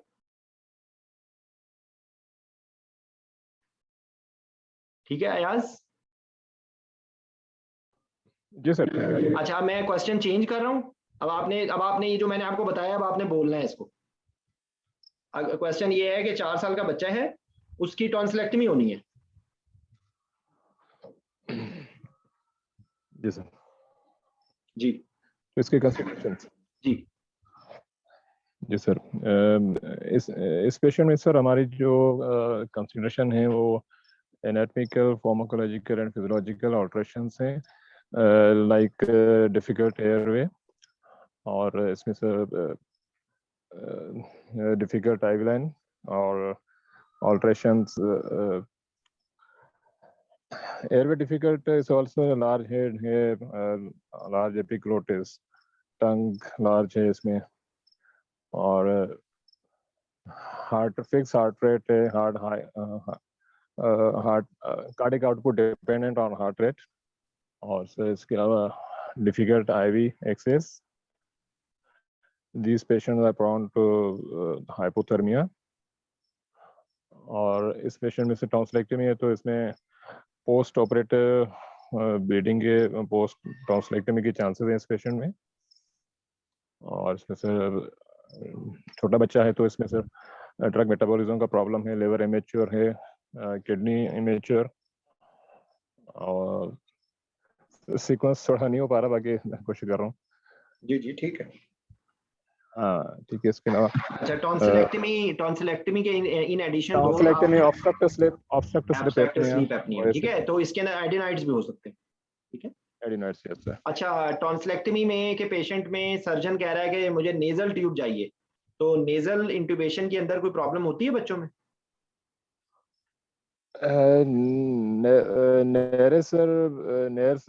नैरो होंगे तो उसमें सर ब्लीडिंग के चांसेस हैं इसमें, और एडिनाइड्स भी हो सकते हैं ना, तो आप एडिनाइड्स. और अच्छा, what are specialised tubes which are used for like tonsillectomy? और सर रेस ट्यूब यूज होती है इसमें सर. ठीक है, रेस ट्यूब होती है. ये नाम जो RAE है ना, इसका कोई ये नाम लोगों के नाम पे है. मैं इसको पहले बहुत सालों तक समझता रहा, राइट एंगल एंडोट्रेकियल ट्यूब, लेकिन ये राइट एंगल एंडोट्रेकियल ट्यूब नहीं है. ये बहरहाल ये चीज है. अच्छा, उसके बाद और क्या कंसर्न्स होंगे? शाबाश, जल्दी जल्दी बताएं टॉन्सिलेक्टमी में. और सर इसमें शेड एयर में है. एक बात हो गई. और ठीक है सर. इसमें ब्लीडिंग आपने बता दिया है, और एक और चीज है इंपॉर्टेंट, ब्लीडिंग, एक इंपॉर्टेंट चीज है pain management. Endotracheal tube kink हो सकती है. यस, एंडोट्रेकियल ट्यूब किंक हो सकती है. थ्रोट पैक, ठीक है, थ्रोट पैक लाजमी है. रिकरेंट इन्फेक्शंस होते हैं, इन रिकरेंट इन्फेक्शंस होते हैं, तो आपने प्रेफरेबली आपने ऐसा विंडो पीरियड या ऐसा लेना जिसके अंदर एक्यूट इन्फेक्शन ना हो, क्योंकि एक्यूट इन्फेक्शन के अंदर जो है वो ब्लीडिंग होने के ज्यादा चांसेस होंगे. ठीक है. उसके बाद एक बात और आपने बतानी है, बात कि सर्जिकल टेक्निक भी इंपॉर्टेंट है, आपको उस पर भी कंसिडरेशन होनी चाहिए, क्योंकि सर्जिकल टेक्निक में अगर वो बहुत ज्यादा कॉटरी यूज करेंगे तो उसमें पोस्ट ऑपरेटिव ब्लीडिंग होने के भी ज्यादा चांसेस होंगे, और उसके अंदर पेन भी ज्यादा होगी. ठीक है, तो ये इसको ये आपसे पूछ सकते हैं, एक एसोसिएटेड क्वेश्चन होगा, ये कोई फेलियर का पॉइंट नहीं है. एक हॉट टेक्निक होती है, कोल्ड टेक्निक होती है. हॉट टेक्निक में ये जो आपको कॉटरी वाला बता रहा हूँ, और जो कोल्ड टेक्निक है उसके अंदर वो सूचर्स के जरिए उसको, एक बेल के जरिए उसको क्रश कर देते हैं, और एवास्कुलर करके फिर उसको उसमें टाई सूचर्स लगाते हैं. ठीक है, तो जी सारा आप कुछ कहना चाह रही हैं? सर मेरा क्वेश्चन था कि ये पेशेंट्स जो होते हैं एडिनोटॉन्सिलेक्टमी के, ये प्रोन टू OSA होते हैं, लेकिन जब once the tonsils have removed तो ये रिस्क रिड्यूस नहीं हो जाएगा? मतलब OSA का रिस्क तो we do have it post operatively, तो ये जब हम रिमूव कर देंगे तो वो रिस्क कम हो जाएगा, या हम कहेंगे कि there is a risk of OSA? नहीं, आपकी बात तो लॉजिकल है बिल्कुल. रिस्क कम हो जाएगा.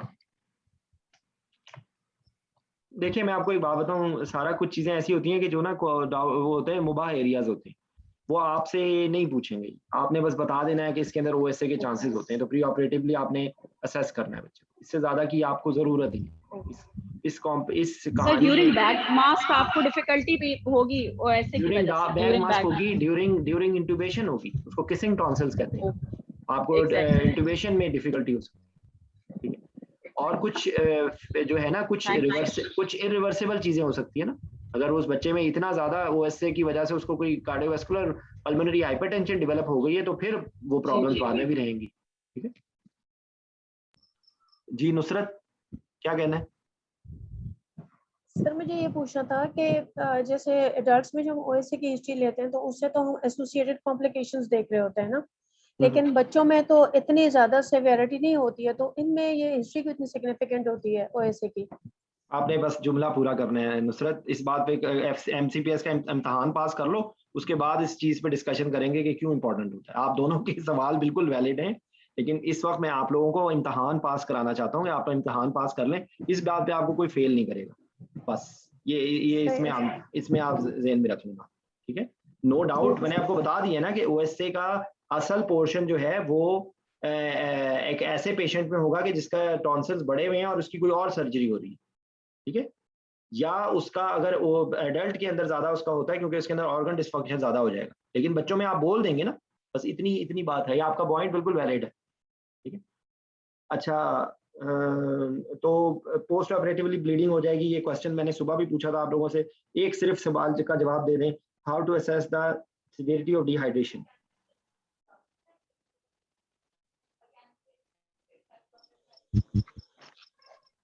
जी इरम आप बताइए। जी आपने हैंड रेज किया, बताएं please. Sir severity of dehydration की 3 टाइप्स हैं, mild, moderate and severe. Mild में लेस देन 5% होता है, इसमें नो क्लिनिकल साइन। मॉडरेट में सर 5 to 10% होता है, इसमें ड्राई माउथ होता है। ये नो क्लिनिकल साइंस आपने मेरे ख्याल रिकॉर्ड करके भेजा था, नो क्लिनिकल साइंस से क्या मुराद है आपकी? सर ड्राई माउथ ड्राई होंगी ना, तो साइन तो हुआ ना। ये जुमला कुछ जरा सा ना डाउटफुल लग रहा है, ठीक है। उसके अंदर सिर्फ ड्राई माउथ और ड्राई म्यूकोजा तो होगा ना उसके अंदर जी। तो ये नो क्लिनिकल साइन वाला आप ना बोलें, ये आप कह सकते हैं कि इसमें कोई मेजर साइन नहीं होगा, ड्राई माउथ होगा, म्यूकस मेम्ब्रेन्स ड्राई होंगे, ठीक है। उससे अगले पे आप बता दें। सर ड्राई माउथ होगा, संकन आईज होंगी, संकन फ्रंटनेलेस होंगे, इंक्रीज थ्रस्ट होगी, टैकीकार्डिया होगा बच्चे को, और कोल्ड होंगी एक जुमला, एक लफ्ज और भी है, कैपिलरी रिफिल टाइम, ठीक है, कैपिलरी रिफिल ज्यादा हो जाएगी, इंक्रीज कैपिलरी रिफिल टाइम। उसके बाद अगले स्टेप में सर सीवियर डिहाइड्रेशन में मोर देन 10% होता है, इसमें जो है कोल्ड स्वेटी होते हैं, साइनोज होते हैं, इरिटेबल होते हैं, और ड्राई माउथ म्यूकोजा होता है, यूरिन आउटपुट डिक्रीज हो जाता है ब्लड, और उसके अलावा टैकीकार्डिया होता है, संकन आईज होते हैं, और संकन फ्रंटनेलेस होते हैं। ठीक है। अच्छा, बच्चों में जो है फ्लूइड की कैलकुलेशन कैसे करते हैं? सर फ्लूइड डेफिसिट डिहाइड्रेटेड बच्चों में इसका फार्मूला है weight into percentage of dehydration into 10। इसके साथ साथ सर इसके क्लिनिकल साइंस भी देखने, वाइटल्स वगैरह, ये फ्लूइड डेफिसिट डिहाइड्रेशन। नहीं, लेकिन वैसे मेंटेनेंस फ्लूइड कैसे कैलकुलेट करते हैं? सर वो 4:2:1 से 4:1, ठीक है। अच्छा, उसके बाद वैसे किसी को अगर फ्लूइड आपने देना हो तो किस तरह, क्या क्या कंपोनेंट होते हैं उसके? एक डेफिसिट होता है, रिससिटेशन फ्लूइड होता है, डेफिसिट होता है, और मेंटेनेंस होता है, और ये थर्ड डेफिसिट स्पेस और लॉस होता है, थर्ड स्पेस लॉस होता है, और सर वो इनसेंसिबल लॉस होता है, ठीक है। इनसेंसिबल लॉस, और अगर कोई और ड्रेन्स डली हुई हो, कोई भी ड्रेन्स हो, और इवन आपने यूरिन आउटपुट को भी देखना होता है, ठीक है। और उसके बाद जो है ये आपने सारों को कैलकुलेट करना होता है, और फिर उसके बाद आपने देना होता है, ठीक है। और अच्छा, उसके बाद अगला क्वेश्चन है, अब कंजेनिटल एनोमलीज हैं 2-3, उनको हम एक साथ ही करने की कोशिश करेंगे। एक बच्चा है, उसको क्या नाम है उसका, 2 वीक्स बेबी है, उसको वॉमिटिंग हो रही है और डिहाइड्रेटेड है, जो है ना उसकी दूध भी नहीं पी रहा बच्चा। अब उसका जो है ना सस्पेक्ट कर रहे हैं कि ये जो है ना पाइलोरिक स्टेनोसिस है, ठीक है। तो पहला क्वेश्चन ये है कि what are the anaesthetic challenges in this patient, number 1। Number 2, when will you proceed for surgery?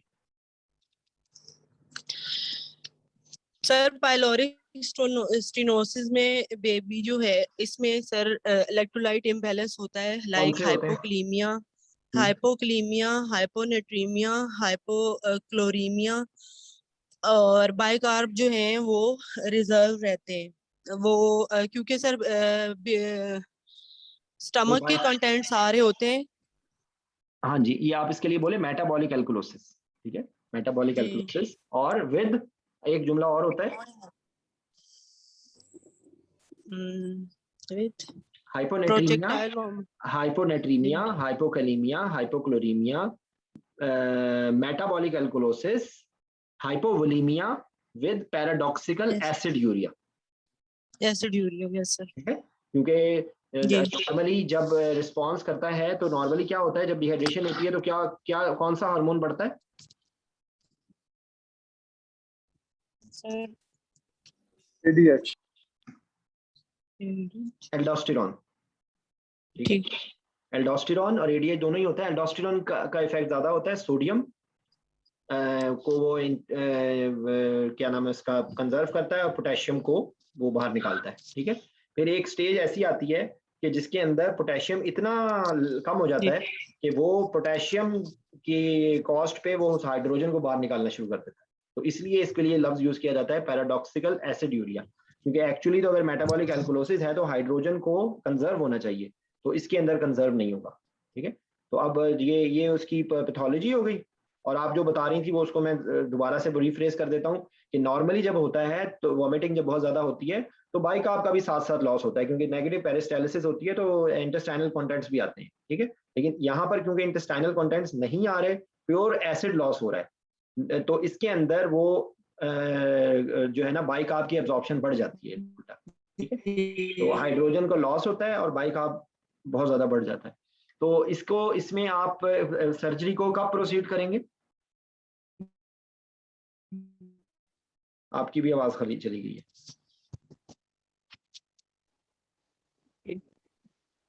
Surgery को आप उस वक्त प्रोसीड करेंगे जब आपने उसकी सर जब चीजें केजी फिर से बोलें।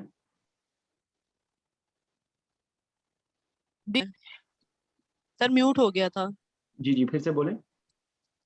सर डिहाइड्रेशन करेक्ट कर लेंगे और इसके गोल्स हैं कि urine output more than 1 ml पर केजी आ जाए, और जो है ना क्लोरीन इन यूरिन सर वो मुझे पता नहीं है कि वो 20 मिलीमोल पर लीटर से कम आना ये सॉरी मैं आपको इंटरप्ट कर रहा हूँ, आपका इलेक्ट्रोलाइट्स बैलेंस हो जाए तब। आपका इंटरनेट डिस्कनेक्ट, आपका इंटरनेट खराब हो रहा है। मैं ये बोल देता हूँ क्योंकि हमने अब टाइम थोड़ा रह गया, मैं ये सारे पीडियाट्रिक एनेस्थीसिया पूरा कवर करना चाह रहा हूँ।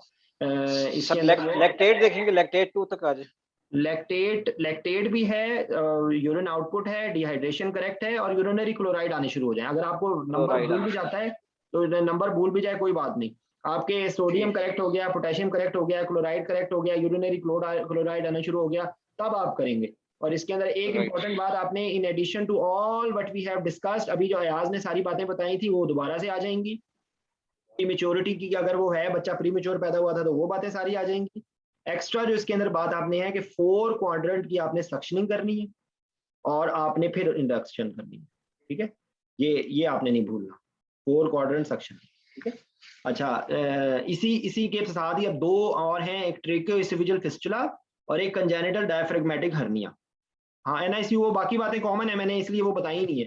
पोस्ट ऑपरेटिव इसमें अगर आप उसको करेंगे तो सेंट्रल एपनिया होगा इसके अंदर, क्योंकि वो इलेक्ट्रोलाइट इम्बैलेंस लेट सीएसएफ के अंदर करेक्ट होता है, तो इस वजह से सेंट्रल एपनिया होने के चांसेस होंगे। ठीक है, खासतौर पे सोडियम की वजह से, हाइपोनेट्रीमिया की वजह से। तो कंजेनिटल डायफ्रेगमेटिक हर्निया और ट्रेकियोइसोफेजियल फिस्टुला, वैसे चांसेस एमसीपीएस में रिलेटिवली कम होते हैं क्योंकि थोड़ा सा डिफिकल्ट है, आमतौर पे एफसीपीएस में पूछा जाता है। लेकिन आपको अगर आ जाए तो देखिए, मैं आपको समरी पहले बता देता हूँ, फिर एक कोई बंदा बोल दे, वही प्री मेच्योरिटी के रेफरेंस से, वही कार्डियक एनोमलीज के रेफरेंस से, ये इसके अंदर आपने जब ट्रेकियोइसोफेजियल फिस्टुला बताना है तो आपने वेक्टर और वेट्रल आपको पता होने चाहिए। ठीक है, उसके बाद आपने ये भी मेडिकल इमरजेंसी है, सर्जिकल इमरजेंसी नहीं है। ठीक है, इसमें भी आपने पेशेंट को पहले ऑप्टिमाइज करना है, फिर आपने उसके बाद उसको सर्जरी को प्रोसीड करना है। ब्लाइंड पाउच में एनजी डाल देंगे और उसके बाद आप उसको करेंगे। ठीक है, जो कंजेनिटल डायफ्रेगमेटिक हर्निया है उसके अंदर भी यही चीज है। कंजेनिटल डायफ्रेगमेटिक हर्निया के अंदर ज़हन में रखें कि लंग्स इमेच्योर होंगे, लंग्स डेवलप नहीं होंगे। ठीक है, जब लंग्स डेवलप नहीं होंगे तो जो है वो उसके अंदर पल्मोनरी जो आपकी पल्मोनरी हाइपरटेंशन होगी और ऑक्सीजनेशन नहीं होगी। तो आपने लंग्स को मैच्योर करना है। इवन आपको हो सकता है एक्मो की जरूरत पड़े, आपने एक्मो से पेशेंट को पहले वो उसको उसके लंग्स को मैच्योर करना है, फिर उसके बाद आपने उसकी सर्जरी करनी है। नाइट्रिक ऑक्साइड का भी रोल होगा। और इसके अंदर जो एमसीक्यू जो वाइवे में भी आपसे पूछेंगे ना, इन एडिशन टू बाकी चीजें, दोनों ज़हन में रखें, दोनों में आपने पॉजिटिव प्रेशर वेंटिलेशन नहीं करनी, ठीक है?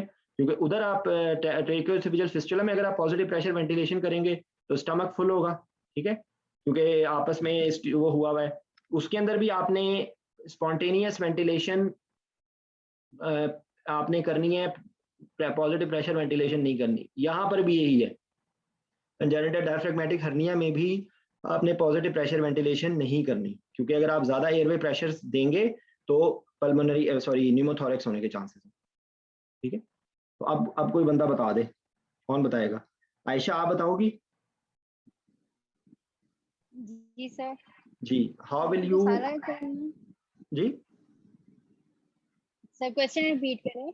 जी, ट्रेकोएसेफेजियल फिस्टुला। जी सर क्वेश्चन रिपीट करें। वो उसको ये है कि वोमिटिंग हो रही थी और एनजी ट्यूब डालने की कोशिश की है तो एनजी पास नहीं हो रही, तो what is the possible cause? How will you evaluate? How will you proceed? Sir as बता दें, सॉरी तो आवाज नहीं आ रही थी। 2 वीक्स। सर इसमें हम ये इवैल्यूएशन हम करेंगे हिस्ट्री, इन्वेस्टिगेशन और एग्जामिनेशन पे, और इसमें जो हमारे कंसर्न्स आ जाएंगे वो डिफिकल्ट एयरवे रिगार्डिंग लार्ज टंग, एपिग्लॉटिस, लार्ज एपिग्लॉटिस और सेफरेट लैरिंग्स, और फिर रिस्पिरेटरी के सर एफआरसी हमारे पास डिक्रीज होगी और heart rate fixed, cardiac output होगा, सिम्पैथेटिक रिस्पॉन्सेस इमेच्योर होंगे और ब्रेडिकार्डिया के चांसेस होंगे, हाई विगल टोन होंगी, और फिर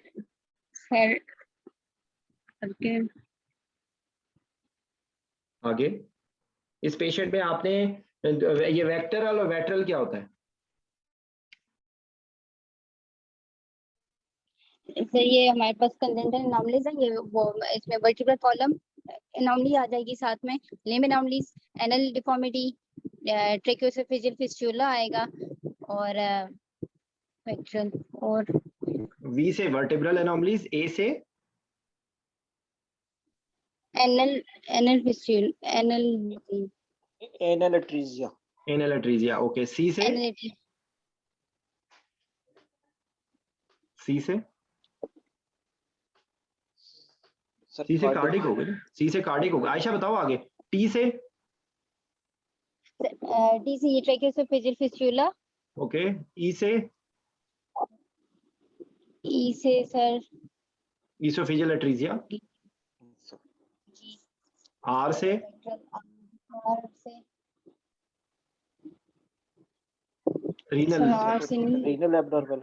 रीनल एब्नॉर्मैलिटी। और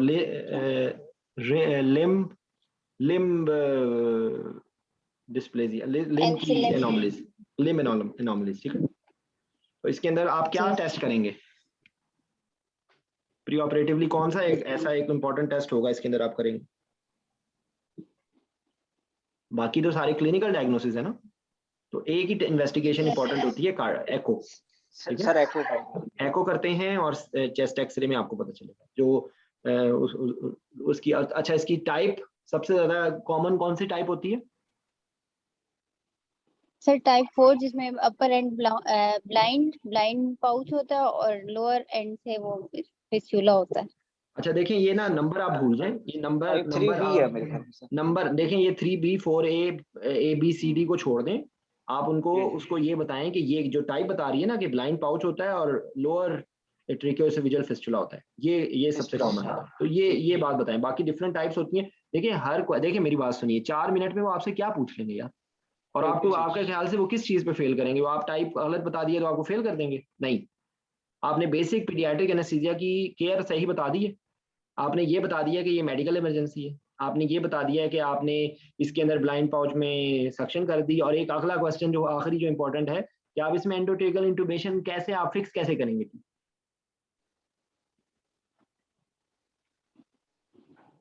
सर इसको हम बायलेटरल चेक करते जाएंगे, अस्कल्टेशन करते जाएंगे, और जहाँ पे सर ये इसको हम क्रॉस कर लेंगे फिस्टुला को, उधर फिक्स करेंगे। अच्छा, आप उसको, उसकी मुख्तलिफ टेक्निक्स हैं। एक टेक्निक है कि आप एंडोब्रोंकियल कर दें और आप उसको ग्रेजुअली विड्रॉ करें, विड्रॉ करें, विड्रॉ करें, जहां पर आपको इसमें स्टमक में वो आनी शुरू हो जाए, इसका मतलब है आप फिस्टुला की जगह पे उसको दोबारा वापस पुश कर दें। ठीक है, तो जब आप पुश करेंगे तो आपको बायलैटरल आनी चाहिए। ठीक है, तो ये you are sure that you are distal to fistula.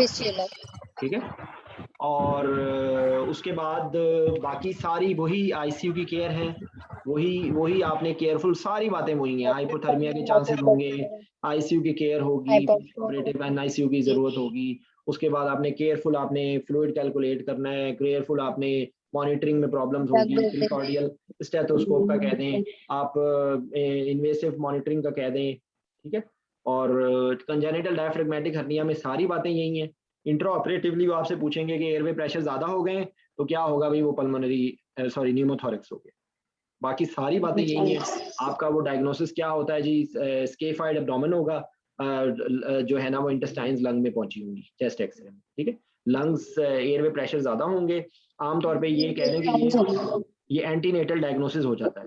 ठीक है, एंटीनेटल्स का डायग्नोसिस हो जाता है, और उसके अंदर भी आपने एको कर लिया, आपने देख लिया पल्मोनरी हाइपरटेंशन तो नहीं है, और आपने उसकी लंग्स की मैच्योरिटी, आपने सर्फेक्टेंट देना है, आपने लो प्रेशर वेंटिलेशन में आपने इसको जो है लंग्स को मैच्योर करना है, परमिसिव हाइपरकैप्निया, लो एयरवे प्रेशर्स, और आपने इसके लंग्स को मैच्योर करना है। हो सकता है ये इसको एक्मो की भी जरूरत पड़े। जब वो मैच्योर हो जाएंगी, जब वो उसके लंग्स की मैच्योरिटी हो जाएगी, जब उसके एयरवे प्रेशर्स कम हो जाएंगे, तब आपने उसको सर्जरी के लिए लेके आना है। ठीक है, ये आपका हो गया। फॉरेन बॉडी हमने कर ली, टॉन्सिलेक्टमी कर ली, ये कंजेनिटल एनोमलीज कर ली, और क्या चीज रह गई है फॉरेन बॉडी? और कोई पीडियाट्रिक एनेस्थीसिया में क्या चीज रह गई है? अच्छा, दूसरा सर इसमें एक चीज पूछना था, ये सारे बच्चे सर्जरी के बाद वही एनआईसीयू में जाएंगे? एनआईसीयू में जाएंगे, एनआईसीयू में जाएंगे। ठीक है। अच्छा, उसके बाद सर्कमसियन का एनाल्जेसिया आपसे पूछ सकते हैं। ये बहुत इनगोइनल हर्नियोटमी के लिए आपने क्या करना है। बाकी सारी देखें, अब मजे की बात देखें, अगर आपको जो वो डिफॉल्ट आंसर आ गया है, तो आप मुझे बताइए कि पीडियाट्रिक का कोई भी सवाल वो पूछे तो आपकी वो बातें तो आपको याद है पहले से। एक या दो बातें होंगी, इनगोइनल हर्नियोटमी है, आप या लोकल इन्फिल्ट्रेशन करेंगे, या साथ आप उसको जो है वो इलियो इनगोइनल इलियो हाइपोगैस्ट्रिक नर्व ब्लॉक भी लगा सकते हैं, आप उसको टैब ब्लॉक भी लगा सकते हैं। ठीक है, ये बात हो गई। मल्टी मॉडल एनाल्जेसिया सेम है, आप कॉर्डल ब्लॉक लगा सकते हैं, ये आपकी मर्जी है, आप कॉर्डल ब्लॉक कर दें। कॉर्डल में आपसे पूछेंगे कि वो उसकी आर्मेटेड रिजीम, वो आप याद कर लें, 0.5 1.5 ml per kg, ठीक है, of 0.25% with safe calculation of safe toxic dose. अगर वो वॉल्यूम सेफ टॉक्सिक डोज से ज्यादा हो रहा है तो आप उसकी कॉन्सेंट्रेशन को कम कर लेंगे। ठीक है, हर्नियोटमी का भी यही आंसर है। और उसके अलावा इंटेस्टाइनल ऑब्स्ट्रक्शन की हमने बात कर ली है। और क्या रह गया भाई मेरा दिमाग? सर गैस्ट्रोशियस रहता है। हाँ, डाउन सिंड्रोम। डाउन सिंड्रोम तो है सबका फेवरेट है। डाउन सिंड्रोम के अंदर भी यही सारी बातें हैं। उसके अंदर एक्स्ट्रा क्या होती है, एटलांटो एक्सियल सबलक्सेशन होती है, शॉर्ट ट्रेकिया होता है, एपिलेप्सी के चांसेस होते हैं, हाइपोथायराइडिज्म होता है, उसके बाद जो है कार्डियक एनोमलीज होती हैं। बाकी सारी बातें यही हैं। और गैस्ट्रोशाइसिस सर सीपी चाइल्ड, सर एक दफा सीपी चाइल्ड पे बता दें प्लीज। हाँ जी, सीपी चाइल्ड देखिए मेरी बात सुने, वो उसके अंदर डेवलपमेंटल डिले स्पास्टिक होता है, या पैरालिट जो पेरिसिस होता है, या स्पास्टिक होता है। ठीक है, उसके बाद इसके अंदर स्टेसिस होता है, रिकरेंट इन्फेक्शंस होते हैं, और आपने इसके अंदर जो है जो सक्सामिथोनियम है वो आप उसमें अवॉइड करें। और बाकी सारे कंसर्न यही कॉमन, कोई इसमें स्पेशल बात नहीं। ठीक है ना। रिस्क ऑफ एस्पिरेशन बहुत ज्यादा होता है सर इसमें। जी, रिस्क ऑफ एस्पिरेशन आरएसआई करते हैं हमेशा। आरएसआई करते हैं, लेकिन आप सक्सामिथोनियम से भी प्रॉब्लम्स होती हैं, आप मॉडिफाइड रैपिड सीक्वेंस इंडक्शन कहते हैं। ठीक है सर, इसके अलावा ओम्फेलोसील और देखें, ओम्फेलोसील है या गैस्ट्रोचाइसिस है, उसके अंदर एक ध्यान में रखें बात कि इसके अंदर डिहाइड्रेशन है, क्योंकि क्या नाम है इसका, फ्लूइड लॉस बहुत ज्यादा हो रहा है। गैस्ट्रोचाइसिस जो होता है वो आइसोलेटेड होती है, उसके अंदर दूसरी कंजेनिटल एनोमलीज होने के चांसेस कम होते हैं। जो एम्फैलोसील होती है उसके साथ दूसरी दूसरी एनोमली साथ होती है। एंटीरियर एब्डोमिनल वॉल के डिफेक्ट्स होते हैं, एक सेंट्रल होता है, एक थोड़ा सा लैटरली होता है, ठीक है। बाकी इसके अंदर सारी वही बातें हैं, आपने इसको इसके अंदर कंटेंट्स आ जाते हैं, डिहाइड्रेशन होती है। बाकी आपको जो मैंने जो बेस लाइन हमने बात कर ली है ना, कि वो जो कॉमन बातें हैं वो बातें आपको नहीं भूलेंगी तो आपका बेड़ा पार हो जाएगा, ठीक है। बाकी सर कुछ हाइपोस्पीडिया, यूरिटीज और ये फिर ये यूरोजेनिटल में भी आ जाते हैं और पीड्स में भी ये प्रीटी ऑफ्टन है प्रोसीजर्स। नहीं तो उसके अंदर भी देखें, बेसिक बात आप याद रखें, आपने जो भी कोई बच्चा है ना उसके अंदर बेसिक बातें आप याद रखें कि दूसरे एसोसिएटेड कार्डिक एसोसिएटेड एनोमलीज को आपने रूल आउट करना है, ठीक है। और आपने जो बेसिक बातें हैं वो ज़हन में रखनी है। एंडोट्रेकियल ट्यूब का साइज, एंडोट्रेकियल ट्यूब की फिक्सेशन, फ्लूइड का कैलकुलेशन, डोजेस की कैलकुलेशन, एनाल्जेसिया और जो जर्नल कंसर्न्स है। कोई आप मुझे बताइए कि कौन सी एक्स्ट्रा बात है हाइपोस्पेडियस में? कुछ भी नहीं है। ये जो हम लोगों ने, अगर आपको ये समझ आ गई ना बात, तो पीडियाट्रिक एनेस्थीसिया हम लोगों ने 1 घंटे के अंदर पूरा डिस्कस कर लिया, ठीक है। जहाँ पे ईएनटी से रिलेटेड चीजें हैं वहां पर एयरवे से शेयर्ड एयरवे की बात आ गई, ब्लीडिंग की बात आ गई, ठीक है। सर ये जो मिड लाइन एनोमलीज होती है इनकी किसी से एसोसिएशन होती है? I forgot if you remember anything. मुझे नहीं याद। देखिए मैं आपको एक बात बताऊं, एमसीपीएस के लेवल पे आमतौर पे ये लफ्ज मैं नहीं बोलता, मैं डिफरेंशिएट नहीं करता, लेकिन मैं आपको वैसे बता रहा हूँ कि एमसीपीएस के लेवल पे आपसे इसके अलावा कुछ नहीं पूछा जाएगा, ठीक है। जो बाकी रिसैसिटेशन, ये अभी नुसरत सवाल पूछ रही है, ये इसका जवाब खुद ही देगी क्योंकि मैंने नहीं लेटेस्ट नई गाइडलाइंस मैंने नहीं पढ़ी। जो आप न्यूनेटल रिसैसिटेशन और जो पाल्स है उसके बारे में पढ़ लें, ठीक है। क्योंकि एक वो क्वेश्चन जो पीडियाट्रिक का आना है ना, वो या तो कोई सर्जरी होगी, उसका कोई ऐसा आउट ऑफ ओआर कोई चीज होगी, तो उसके अंदर आउट ऑफ ओआर की सारी बातें, हाँ वो हम लोगों ने इमरजेंसीज में डिस्कस किया था, ठीक है। तो चलें फिर कल इंशाल्लाह कंटिन्यू करेंगे। Thank you sir. Thank you sir.